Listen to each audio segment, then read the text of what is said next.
रामायण रावण की दृष्टि से। विजेता इतिहास लिखता है, लेकिन क्या पराजित की भी कोई दृष्टि होती है? रावण एक नाम जो हजारों सालों से दुष्ट, राक्षस, अहंकारी जैसे विशेषणों के साथ जुड़ा रहा। लेकिन क्या वो केवल बुराई का प्रतीक था, या फिर एक ऐसे विद्वान की गाथा जो अपने युग के धर्म और सत्ता की परिभाषाओं को चुनौती दे बैठा? इस कथा में हम देखेंगे रामायण को रावण की आंखों से, एक सम्राट की आत्मकथा के रूप में जो विजेता नहीं था परंतु शून्यता में भी अमर हो गया। रावण का जन्म और वंश। कहते हैं राक्षस था, लेकिन कौन तय करता है कि राक्षस कौन है? इतिहास ने राम को आराध्य बनाया, पर क्या कभी किसी ने रावण से पूछा, तेरी कहानी क्या है? जन्म राक्षस या ऋषिपुत्र। मेरी मां कैकसी एक असुर कन्या, मेरे पिता पुलस्त्य ब्रह्मा के मानस पुत्र। मेरा जन्म किसी साधारण संयोग से नहीं हुआ। मैं स्वयं ब्रह्मा की परछाई और असुरों की आकांक्षा का मेल था। मेरी मां ने वरदान मांगा था, ऐसा पुत्र दो जो संसार का राजा हो, देवताओं को भी झुका दे। और तब जन्म हुआ मेरा, रावण। मेरा नाम ही था रावण, जिसका अर्थ है जो रुला दे। पर क्या कभी किसी ने पूछा, किसे, क्यों? बचपन, शास्त्र और तंत्र का संतुलन। मैं बचपन से ही दो दुनियाओं में जी रहा था। एक तरफ ब्राह्मण ज्ञान, वेद, उपनिषद, योग, ध्यान। दूसरी तरफ तंत्र, मंत्र, रुद्रकाली की साधना और मृत संजीवनी विद्या। मेरे शिक्षक कोई साधारण नहीं थे। मैंने शुक्राचार्य से तंत्र जाना और बृहस्पति से वेदांत। जब बच्चे खिलौनों से खेलते थे, मैं जीवन और मृत्यु के रहस्य खोजता था। शिव भक्ति एक राक्षस की ईश्वर यात्रा। मैंने कैलाश को लक्ष्य बनाया। नागों की माला पहनकर, अपने खून से यज्ञ कर मैं शिव को प्रसन्न करने चला। मैंने अपना सिर काटा 10 बार। हर बार नया सिर उत्पन्न होता रहा। शिव प्रसन्न हुए। मुझे दिया गया अतुल बल, दिव्य अस्त्र और चिरजीविता का वरदान। मुझे अब कोई नहीं रोक सकता था। देवता कांपते थे, परंतु क्या मैं राक्षस बन गया था या शिव का एक रूप? कुबेर और लंका, सिंहासन का स्वर्ण युद्ध। कुबेर मेरा सौतेला भाई, सोने की लंका का स्वामी, पर वो योग्य नहीं था। मैंने लंका छीनी नहीं, मैंने उसे अपना अधिकार माना। लंका को बनाया मैंने सपनों का साम्राज्य, जहां ज्ञान था, वैभव था और शक्ति थी।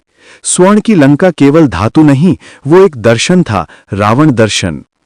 नवरस रावण, केवल योद्धा नहीं, विचारक भी। मैं सिर्फ राजा नहीं था, मैं विद्वान था, कवि था, संगीतज्ञ था। रुद्र वीणा मेरी आत्मा थी। मैंने राग मालिनी को रचा। मैंने रावण संहिता लिखी, ज्योतिष का एक महाग्रंथ। मैंने सीखा कि ज्ञान ही सच्चा बल है, पर जब ज्ञान से अहम उपजता है तो वो रावण बनता है। आत्मस्वरूप की उलझन, ब्राह्मण हूं या राक्षस? हर रात्रि में आईने में देखता था। एक चेहरा कहता था, तुम ऋषि पुत्र हो। दूसरा कहता था, तुम लंका का सम्राट, भय का अधिपति हो। मैंने अपनी आत्मा को 2 टुकड़ों में बांटा। एक हिस्से ने वेदों में शांति खोजी, दूसरे ने युद्ध में वैभव। क्या मैं दुष्ट था या एक भ्रमित साधक? पहला सवाल है, क्या शक्ति खुद ही पाप बन जाती है? देवता मेरी शक्ति से डरते थे। मैंने स्वर्ग पर चढ़ाई की, सूर्य के रथ को रोक दिया, यमराज को हराया। मैंने कभी भी निर्दोषों को नहीं मारा, पर फिर भी मुझे कहा गया राक्षस। क्या शक्ति स्वयं में अपराध है या समाज का डर? भविष्य की दृष्टि। रावण का आत्मसंवाद। रावण तू क्या बन गया है? वो जिसे देवता डरते हैं और मनुष्य समझ नहीं पाते। क्या तुझे पछतावा है? नहीं, पर प्रश्न है बहुत से। क्या तू मृत्यु चाहता है? नहीं, मैं अमर नहीं, पर अपने विचारों में अमर रहना चाहता हूं। मैं रावण हूं, राक्षस नहीं, एक चेतना, जिसे तुमने हर दशहरा जलाया, पर हर बार मैं एक नए युग में प्रश्न बनकर लौटाया। लंका का स्वर्णिम राज्य, शक्ति और समरसता की प्रयोगशाला। जब धरती पर सारे राजघराने आपसी युद्धों में उलझे थे, तब समुद्र के बीचों बीच एक स्वर्ण नगरी खड़ी थी, जहां ज्ञान, विज्ञान और शक्ति का साम्राज्य था। उस नगरी का नाम था लंका और उसका राजा रावण। लंका केवल नगर नहीं, दर्शन था। मैंने लंका को बसाया नहीं, मैंने उसे बनाया, ईंट दर ईंट, विचार दर विचार। कुबेर की लंका केवल वैभव का प्रतीक थी, मैंने उसे विज्ञान, तंत्र, कला और भक्ति का मंदिर बना दिया। स्वर्ण के महल, रत्न जड़ित दीवारें, वायु सेनाएं, यंत्रों से चलने वाले रथ, देवों के समकक्ष वास्तुशास्त्र। लंका मेरी आत्मा थी, तेजस्वी, भव्य और स्वतंत्र। मेरी प्रजा न राक्षस न देवता, बस जीवित आत्माएं थीं। क्या तुमने कभी पूछा कि लंका में रहने वाले कौन थे? वे राक्षस नहीं थे, वे मेरे अपने थे। उन्होंने कभी भूख नहीं झेली, मैंने उन्हें विद्या दी, स्वाभिमान दिया, उनके दुख को अपना मानकर राज किया।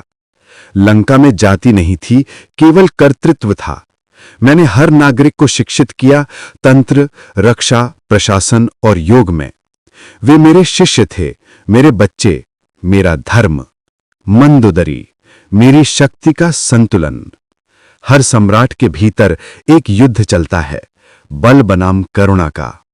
मेरी करुणा का स्वरूप थी मंदोदरी, एक बुद्धिमान रानी, दार्शनिक हृदय और युद्ध नीति की गूढ़ समझ।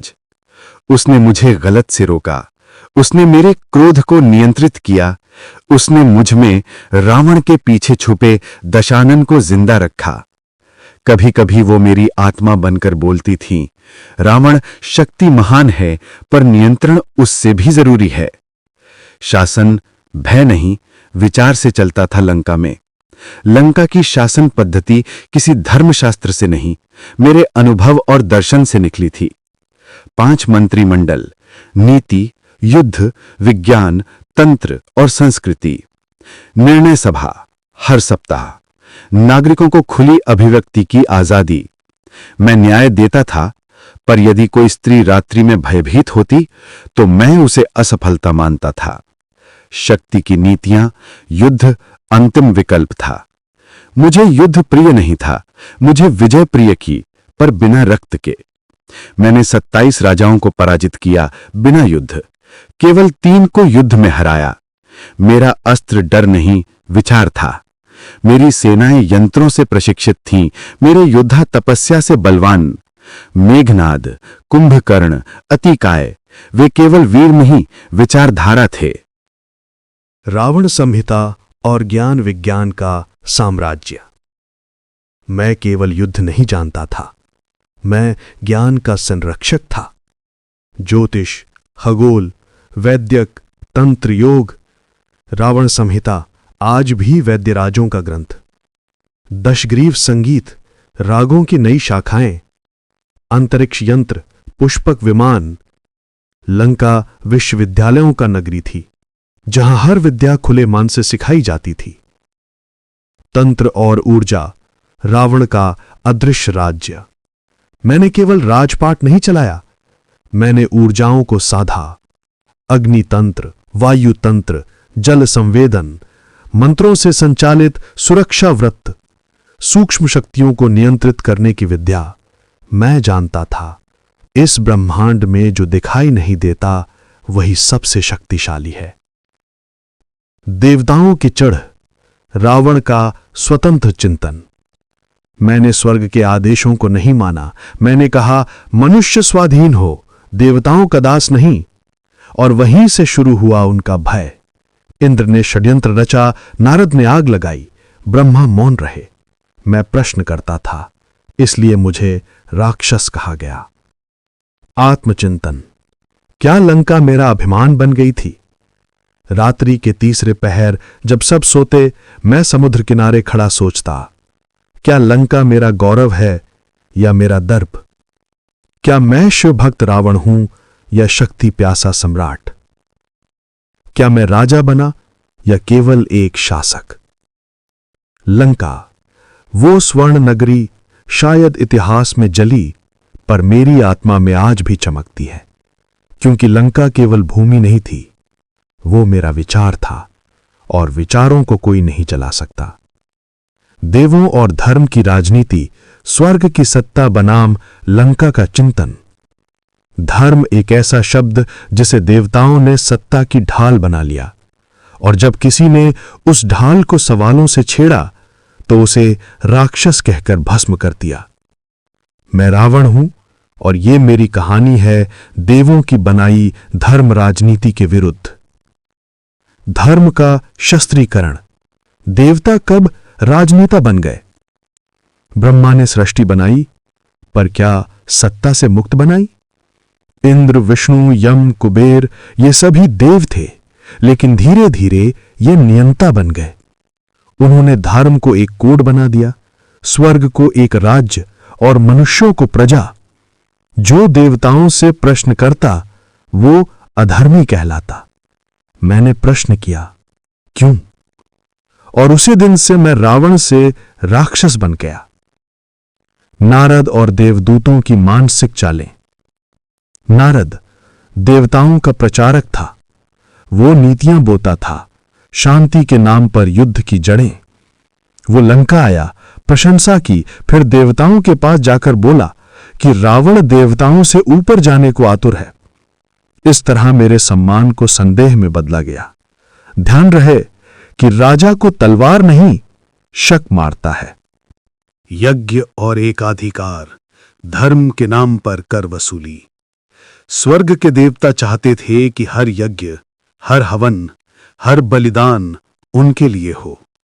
मैंने कहा, यज्ञ केवल सत्ता को नहीं, प्रकृति को समर्पित हो, और वही मेरी सबसे बड़ी भूल थी, क्योंकि मैंने धर्म से एकाधिकार छीन लिया था। इंद्र का भय जब लंका विज्ञान से आगे बढ़ी। इंद्र स्वर्ग का राजा था, परंतु वो डरता था। मैंने मेघनाद को इंद्रजीत बना दिया। मैंने पुष्पक विमान को वायुयान से तेज बना दिया। मैंने अपने तंत्र से जलवायु को साधा। लंका अब देवताओं के समकक्ष नहीं, उनसे आगे थी। इंद्र ने देखा और कहा, रावण को रोको, नहीं तो देवताओं का अस्तित्व डगमगा जाएगा। काल, कर्म और रावण की सोच। देवताओं ने कर्म को धर्म का आधार बनाया, पर मैंने कहा, कर्म स्वयं स्वतंत्र होना चाहिए। मैंने काल को साधा, तपस्या से, तंत्र से। मैंने मृत्यु को चुनौती दी, और यही बात यमराज को अपमानित कर गई। उन्होंने कहा, रावण धर्म से बाहर है, उसे समाप्त करो। त्रिपुरा युद्ध, देवताओं की असहायता। त्रिपुरासुर एक और राक्षस नहीं, बल्कि एक वैकल्पिक व्यवस्था का प्रतिनिधि था। उसने 3 नगरी बसाईं, आकाश, पाताल और पृथ्वी में। वहां तंत्र, विज्ञान और स्वतंत्रता थी। देवता असहाय हो गए। उन्होंने शिव को पुकारा। शिव ने त्रिपुर का संहार किया। मैंने तब जाना कि देवताओं की रक्षा धर्म नहीं, राजनीति से होती है। लंका का स्वतंत्र चिंतन बनाम स्वर्ग की व्यवस्था। लंका में कोई देवता नहीं, पर ज्ञान था। कोई यज्ञ नहीं, पर ऊर्जा थी। कोई स्वर्ग नहीं, पर शांति थी। देवताओं के लिए यह चुनौती थी। एक राक्षस ने वो कर दिखाया जो वे स्वयं नहीं कर सके। इसलिए उन्होंने मुझे खलनायक घोषित कर दिया। विभीषण की चेतावनी, भाई देवताओं से मत उलझो। विभीषण मेरा भाई, धार्मिक, सरल, देवताओं का भक्त। वो कहता था, राम के पास धर्म है, तू हार जाएगा। मैं हंसा और कहा, धर्म अगर सिर्फ राम के पास है तो मेरी लंका क्या अधर्म है? विभीषण समझ नहीं पाया। मैं धर्म नहीं, धर्म की परिभाषा से लड़ रहा था। रावण की आत्मस्वीकृति। मुझे देवता नहीं बनना था, मुझे ईश्वर नहीं बनना था। मैं बस इतना चाहता था, प्रश्न पूछने की आजादी। क्या वो भी अधर्म था? मैंने सीखा, धर्म का पहला शत्रु स्वतंत्र चिंतन होता है, और यही मैंने किया। स्वर्ग की दीवारें धर्म से बनी थीं और लंका की नींव तर्क से। एक दिन तर्क हारा, पर विचार अमर हो गया। मैं रावण हूं, जो देवताओं से नहीं, धर्म के नाम पर सत्ता चलाने वालों से लड़ा। सीता हरण की असली वजह, युद्ध या सुरक्षा? इतिहास कहता है, मैंने सीता का अपहरण किया, पर क्या कभी किसी ने मुझसे पूछा क्यों? क्या एक शिव भक्त, वेद ज्ञानी, राजधर्म में निपुण सम्राट केवल एक स्त्री की लालसा में इतनी बड़ी गलती कर सकता है? या फिर इसके पीछे छुपी है एक बहुत बड़ी राजनीति, एक बहुत बड़ा भय? शूर्पणखा, एक बहन का अपमान, एक सम्राट का सवाल। शूर्पणखा, मेरी बहन। लोगों ने उसे विकराल कहा, मैंने उसे निर्भय कहा। वो पंचवटी गई थी प्रेम की तलाश में। राम ने उसकी नाक काट दी, लक्ष्मण ने उसका अपमान किया। क्या प्रेम मांगना अपराध है? क्या एक नारी की गरिमा का रक्षण कोई अधर्म है? जब वो रोती हुई लंका आई, उसकी आंखों में केवल आंसू नहीं थे, बल्कि उस युग का स्त्री विरोधी सच था। क्रोध या न्याय, रावण का पहला द्वंद्व। मैं क्रोधित था, पर क्या उस क्रोध में अंधा था? नहीं। मैंने सबसे पहले तथ्य एकत्र किए। राम कौन है, लक्ष्मण कौन है, वे कौन से वनवासी हैं जो राक्षसों का वध कर रहे हैं? मुझे पता चला, ये कोई साधारण मानव नहीं, बल्कि देवताओं के गुप्त मोहरे हैं। तब मैंने कहा, अब ये युद्ध केवल मेरी बहन का नहीं, बल्कि मेरी लंका की स्वतंत्रता का है। सीता, एक स्त्री ये शक्ति का प्रतीक। सीता मिथिला की राजकुमारी, परंतु केवल नारी नहीं, वो धरती की संतान थी, भूता, प्रकृति का सजीव रूप। मुझे लगा, यदि राम देवताओं की योजना का हिस्सा है, तो सीता वो ऊर्जा है जिससे राम की मानवता जुड़ी है। मैंने कहा, राम को अगर रोकना है, तो सीता को उसके प्रभाव से अलग करना होगा। लेकिन क्या मैंने उसे छीन लिया? नहीं। सीता हरण हां, पर अपहरण नहीं। मैंने रथ भेजा, मारीच को मृग बनाकर। राम को वन में खींचा, लक्ष्मण को दूर किया। हां, मैंने सीता को लंका लाया, पर क्या उसे बंदीगृह में डाला? नहीं। मैंने उसे अशोक वाटिका में रखा, राक्षसियों की निगरानी में, लेकिन बिना अपमान, बिना स्पर्श, उसकी गरिमा की रक्षा करते हुए। मैंने हर दिन आग्रह किया, राजकुमारी मेरी रानी बनो, पर एक बार भी जबरदस्ती नहीं की। क्या ऐसा कोई अपहरणकर्ता करता है? रावण का नियम, बिना सहमति कोई स्त्री मेरी रानी नहीं। मेरी रानियां थीं, मंदोदरी, धर्मगामिनी, चित्रलेखा। हर एक विवाह सम्मान और सहमति से हुआ। मैं राक्षस नहीं, उस युग का पहला पुरुष था जिसने स्त्री को देवता से अधिक माना। सीता के साथ मैंने वही नीति निभाई। राम को एक प्रतिक्रिया देनी थी, सीता को अपमानित नहीं करना था। आत्मसंवाद, क्या मैंने गलती की? रात्रि के तीसरे पहर जब मंदोदरी सोई होती थी, मैं अशोक वाटिका की ओर देखता और सोचता, क्या मैं वही रावण हूं जो धर्म के लिए युद्ध करता था, या वो बन गया हूं जो युद्ध के लिए धर्म गढ़ता है? एक उत्तर आता, तू अधर्मी नहीं, पर उस युद्ध में पैदा हुआ है जहां सत्य भी संदिग्ध है। सीता का मौन और रावण की हार। सीता हर दिन मौन कहती थी, न हां कहती न ना।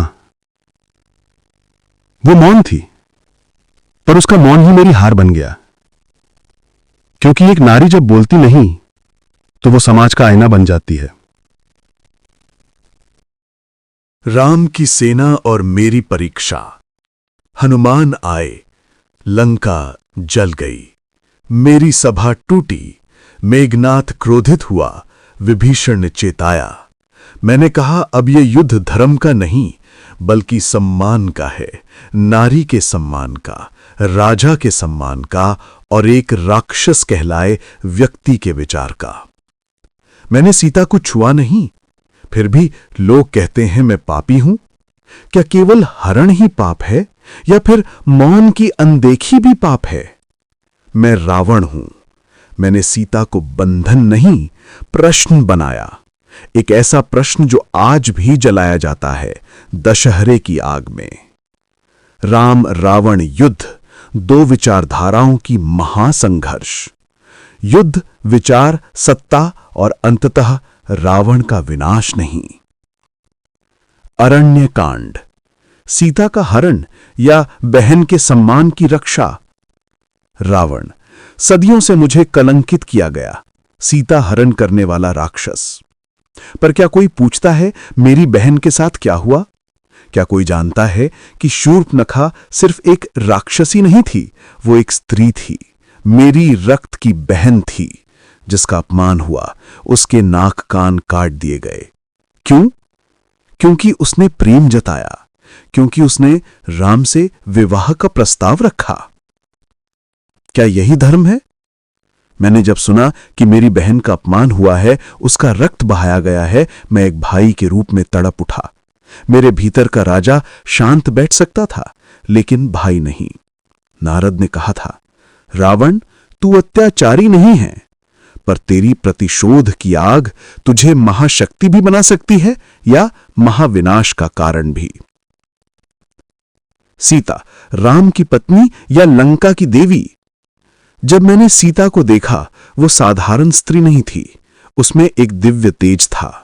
मुझे लगा वो मेरी रानी बनने योग्य है, मेरे साथ लंका की देवी बन सकती है। पर यह सिर्फ आकर्षण नहीं था, यह युद्ध था, एक सभ्यता बनाम दूसरी सभ्यता का युद्ध। राम ने मेरी बहन को अपमानित किया और मैंने राम की पत्नी को लंका लाकर अपने वैभव से परिचित कराया। मैंने सीता को छुआ नहीं, क्योंकि मैं रावण हूं, बलात्कारी नहीं।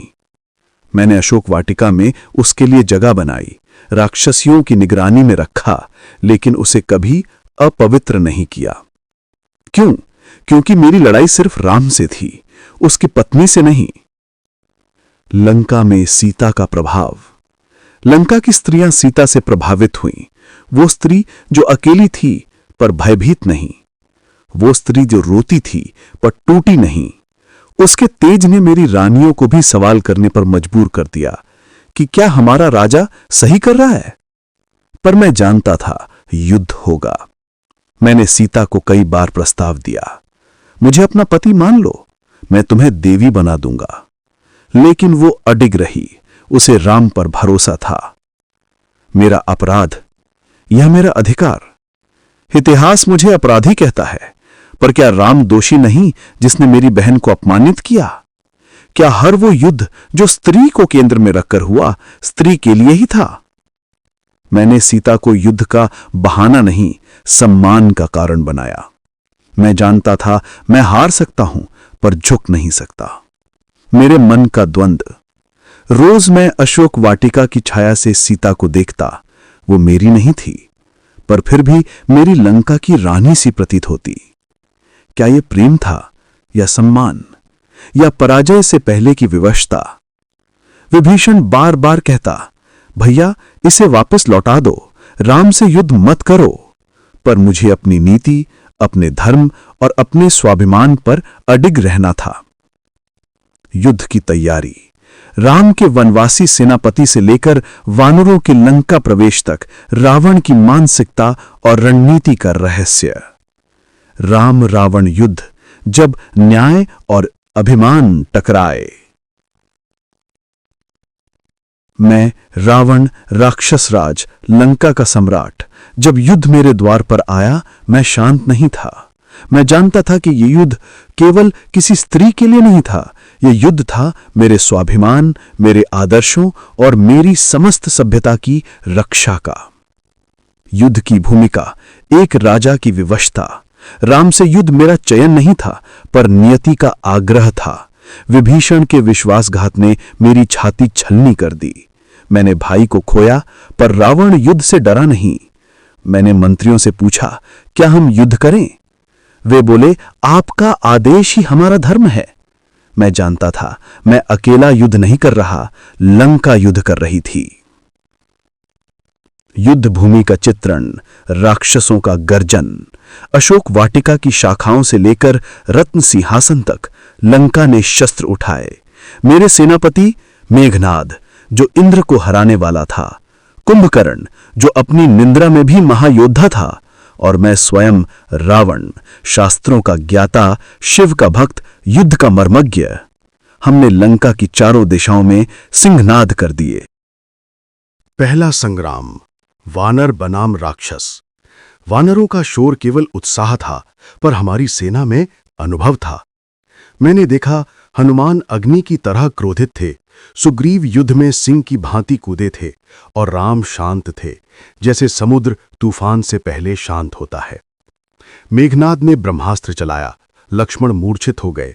मेरे हृदय में थोड़ा कंपन हुआ, क्या हमने भगवान के भाई को हराया?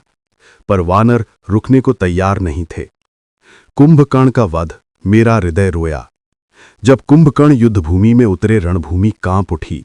उनकी हुंकार से वानर भागे, राम भी चौंके, पर नियति का विधान था, कुंभकर्ण को रण में वीर गति मिली। उसके शरीर का पतन नहीं, मेरा आत्मबल टूटा। लक्ष्मण से इंद्रजित का युद्ध, पुत्र का पतन। मेघनाद मेरा पुत्र, रावण का अभिमान। उसने युद्ध की समस्त मर्यादाएं निभाईं, नागपाश बांधा, ब्रह्मास्त्र चलाया, मायावी युद्ध किए, पर अंत में लक्ष्मण के हाथों उसका अंत हुआ। रावण का हृदय उस दिन पहली बार हारा। राम और मेरा आमना सामना, ब्रह्मांड थम गया। मैंने अंतिम युद्ध के लिए अपने रथ को सजवाया, वेद मंत्रों से आशीर्वाद लिया, शस्त्रों को स्मरण किया। राम से युद्ध एक युद्ध नहीं था, एक दर्शन था। राम बोले, हे रावण, ज्ञान में तुम मुझसे श्रेष्ठ हो, पर अहंकार में हारोगे। मैंने कहा, राम, तुम मर्यादा है, मैं अभिमान हूं, युद्ध में देखेंगे किसकी सत्ता शाश्वत है। 10 सिर कटते गए, पर रावण अडिग रहा। हर बार मेरा सिर कटा, हर बार वो फिर उगाया। राम चकित थे, पर यह शक्ति नहीं, मेरी तपस्या थी।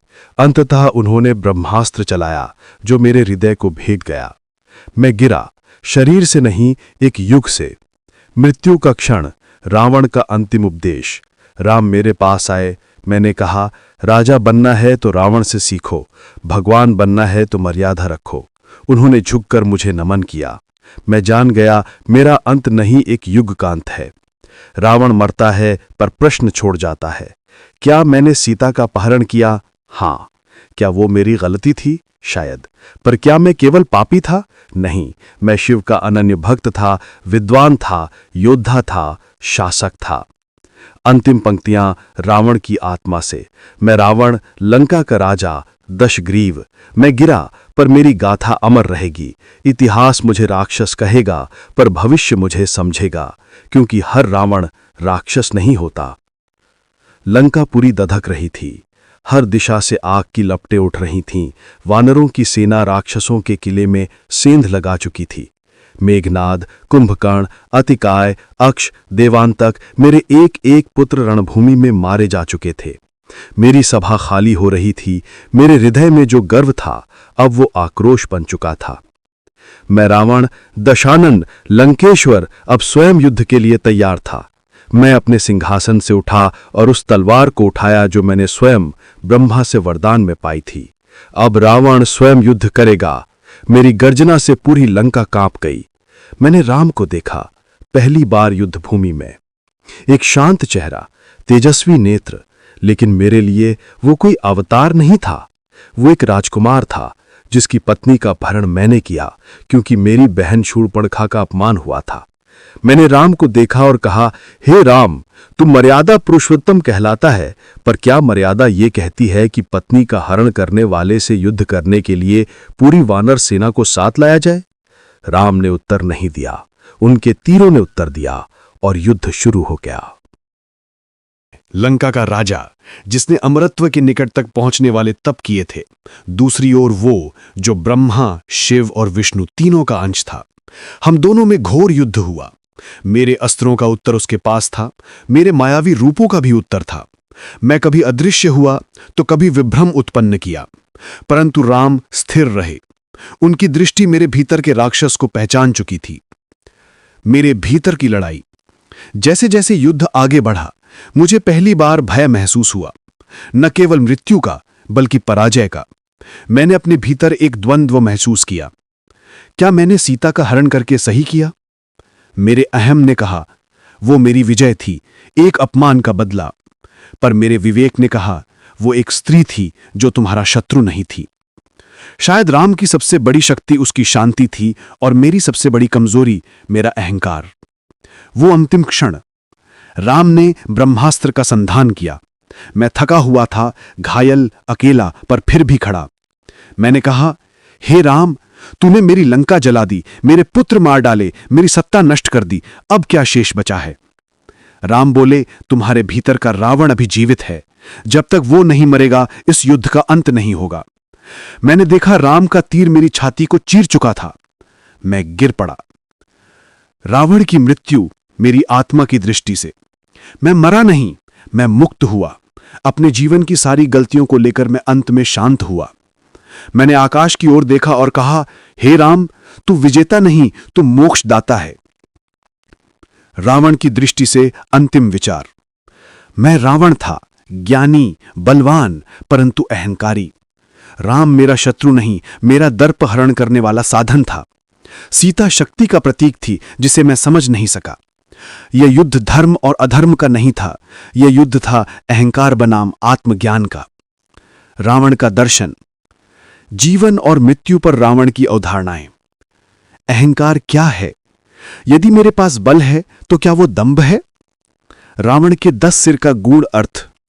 ज्ञान, तंत्र, भक्ति, शक्ति, संगीत, आयुर्वेद, न्याय, क्रोध, मोह और विवेक। मैंने हर सिर से एक संसार देखा। वेद और तंत्र का समन्वय। धर्म सिर्फ पूजा नहीं, सत्ता का संरचनात्मक आधार है। रावण का पुनर्पाठ। आज का समाज और रावण, उसे बुराई का प्रतीक क्यों बनाया गया? क्या वो सच में राक्षस था या विद्रोही? रामायण को केवल राम की दृष्टि से देखने का परिणाम। भविष्य का रावण। क्या हम पुनः ऐसी किसी युग की ओर बढ़ रहे हैं? रावण और एआई, जब ज्ञान की शक्ति फिर नियंत्रण से बाहर हो जाए। हर युग को एक रावण चाहिए ताकि राम की परिभाषा जिंदा रहे। भविष्य के लिए रावण का संदेश। जिसे तुम राक्षस समझते हो वो शायद दर्पण हो। सत्ता, धर्म, भक्ति और विद्रोह, ये चारों चक्र में चलते हैं। तुम मुझे जलाते रहो, मैं विचार बनकर लौटता रहूंगा। एआई, तंत्र ज्ञान, शक्ति, आज का युग नया रावण बना रहा है। रामायण खत्म नहीं हुई, केवल दृष्टि बदलनी बाकी है। रावण अमर क्यों है? विजय और पराजय से परे। हर सोच, हर सभ्यता में रावण की परछाई। रावण एक नाम नहीं, चेतना है। राम का आदर्श जरूरी है, पर रावण का प्रश्न और भी जरूरी है। विशेष, ये कथा रावण के मन, उसकी विचारधारा, उसकी पीड़ा, उसका घमंड और उसकी दृष्टि से प्रस्तुत की जा रही है। ये क्रिएटिव कल्पना है, पारंपरिक धार्मिक दृष्टिकोण से भिन्न हो सकती है।